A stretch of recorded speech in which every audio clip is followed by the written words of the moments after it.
సరే ఇప్పుడు మరి వాళ్ళ కూతుర్లు వాళ్ళు కూడా సినిమాకి ప్రొడ్యూసర్లు, వాళ్ళు ఎలా ఉండేవారు? అంటే ఇప్పుడు ప్రొడ్యూసర్ అంటే టీంని నడిపించడంతో పాటు డబ్బులు పెట్టడం అనే విషయం పక్కన పెడితే అందరినీ కలుపుకుంటూ వెళ్తే తప్ప సినిమా చేయలేం. ఒక ప్రొడ్యూసర్ దగ్గర లక్షణం ఉండాలి. ఆయన అంటే చాలా సినిమాలు చూశారు. వీళ్ళకి కూడా రీసెంట్గా ఒక ఇది గ్రిప్ సంపాదించుకున్నారు. ఒక మహానటి కావచ్చు, లేకపోతే ఇప్పుడు కల్కి కావచ్చు. వీళ్ళు ఎలా ఉంటారు సెట్తో? అంటే లైట్ బాయ్ నుంచి అందరితో ఎట్లా ఉంటుంటారు? వాతావరణం ఎలా ఉంటుంది? ఏమో ప్రొడ్యూసర్ వస్తున్నారు ఇదిగా ఉంటుంది, ఇట్లా ఏమన్నా ఉంటుందా? అసలు అలాంటి వాతావరణం ఉండదండి. అసలు మా స్వప్న మేడం గారు లొకేషన్కి వచ్చారు అని అంటే మేము కాస్ట్యూమ్స్ డిపార్ట్మెంట్ మీద మేము ఆర్టిస్టులకి డ్రెస్సులు వేస్తూ ఉంటాం కదా, స్వప్న మేడం గారు కూడా డ్రెస్సులు వేసేవారు.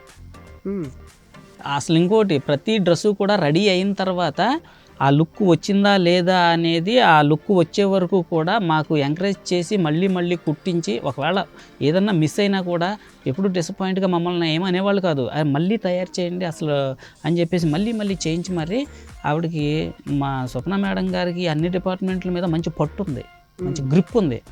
ఆవిడ దగ్గర అసలు డిజైనర్స్ డిజైన్ చేశారు అని చెప్తాం.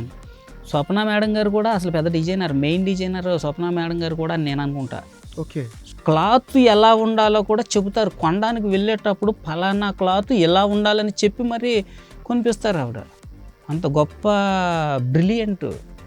ఆవిడ ఇంకో ప్రొడ్యూసర్ పరంగా మీరు అడిగారు, ఆవిడ ఒక డైనమిక్ ప్రొడ్యూసరు. ఎవరు మన అసలు ఎక్కడ అసలు తండ్రిని మించిన, తండ్రికి తగ్గ వారసులు అని చెప్పుకోవచ్చు. ఇప్పుడు ప్రియాంక మేడం గారు ఉన్నారు, ఆర్ట్ డిపార్ట్మెంట్ పర్యవేక్షణ అంతా కూడా ఆవిడ పర్యవేక్షణలో జరుగుతుంది. ఆర్నమెంట్కి సంబంధించినటువంటి ఆర్నమెంట్స్ కానీ ప్రతి ఒక్కటి దగ్గరుండి పరిశీలించి చూసి మరి అలా చేయించేవారు. అట్లాగే డ్రెస్సులు కూడా మాతో స్వప్న మేడం గారు అలా చేయించేవారు. ఆర్ట్ డిపార్ట్మెంట్ అనే టాపిక్ వచ్చింది కాబట్టి అడుగుతున్నాం. ఆర్ట్ డిపార్ట్మెంట్లో ప్రభాస్ గారు రిలేటివ్స్ వర్క్ చేశారు అంటున్నారు, అందులో నిజమెంత? అయితే ఆర్ట్ డిపార్ట్మెంట్లో ఆర్ట్ డైరెక్టర్లో 4 మెంబర్స్ 5 మెంబర్స్ ఉంటారండి. అయితే వాళ్ళంతా కూడా అలాగా ఎవరికి అప్పు చెప్పిన పని వాళ్ళు చేస్తారు. సరే అంతా పక్కన పెడితే మీరు అన్నట్టుగా ప్రభాస్ గారి చెల్లెలు గారు, కృష్ణరాజు గారి అమ్మాయి గారు ప్రకీర్తి మేడం ఉన్నారు. ఆవిడ పర్యవేక్షణలో ఆవిడ కూడా ఆర్ట్ డిపార్ట్మెంట్లో ఆర్ట్ డైరెక్టర్గా పనిచేశారు. ఇందులో చేశారు. ఎందుకంటే కాస్ట్యూమ్స్కిను ఆర్ట్ డిపార్ట్మెంట్కి కొంచెం పనులు ఉంటాయి ఒకళ్ళకొకళ్ళకి. ఎందుకంటే ఆర్ట్ డిపార్ట్మెంట్ వాళ్ళు పెయింటింగ్ విషయంలో కానీ, కొన్ని ఏజింగ్ చేసే విషయంలో, తర్వాత ఆర్ట్ డిపార్ట్మెంట్ సహాయం కాస్ట్యూమ్స్ అవసరం అవుతుంది. అలాగే ఆర్ట్ డిపార్ట్మెంట్కి ఏదన్నా స్టిచ్చింగ్ చేయాలన్నా వాళ్ళకి ఏదన్నా పని కాస్ట్యూమర్లతో అవసరం అవుతుంది. ఈ అవసరమైనప్పుడల్లా ఈ ప్రకీర్తి మేడం గారే మా చేత చేయించేవాళ్ళు. ఆవిడ కూడా మాకు, ఎందుకంటే మేము ఆవిడతోనే ఆవిడే చెప్పేవాళ్ళు. అంటే మిగతా ఆర్ట్ డైరెక్టర్లు వాళ్ళందరూ పెద్దగా మా దగ్గరికి రారు, ఎందుకంటే మ్యాక్సిమం పని అంతా కూడా ఈవిడే చేయించేవారు. అలాగా, ఎందుకంటే ఆవిడ కూడా మంచి టాలెంటెడ్ పర్సన్ అండి. ఆవిడ కూడా చాలా బ్రిలియంట్. మరి ప్రభాస్ గారు అయితే చాలా ఫ్రెండ్లీగా ఉంటారని చెప్పారు, ఆమె ఎలా ఉన్నారు? అసలు ఆవిడ కూడా అంతేనండి.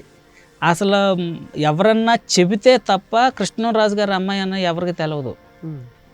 గబాలన కృష్ణరాజు గారి అమ్మాయి అన్నానంటే అవునా అవునా అని ఏదో అడావుడు ఉంటుంది.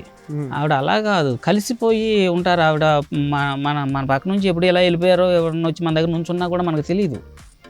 అసలు ఆ ఫీలింగ్ ఉండదు. ఆవిడ దగ్గరికి వెళ్ళి అడిగితే కానీ, తెలుసుకుంటే కానీ తెలియదు ఆవిడ కృష్ణరాజు గారి అమ్మాయి అని, ప్రభాస్ గారి చెల్లెలు అన్న విషయం తెలీదు.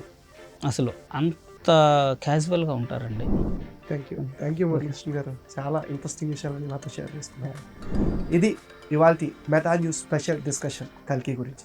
మరిన్ని interesting film discussions and film topics గురించి మీతో చేద్దాం. మీరు చేయాల్సిందల్లా please subscribe to meta plus and ఈ వీడియోస్ని మీ ఫ్రెండ్స్ అండ్ ఫ్యామిలీకి షేర్ చేయండి. మెటా ప్లస్ని సబ్స్క్రైబ్ చేయండి, సపోర్ట్ చేయండి.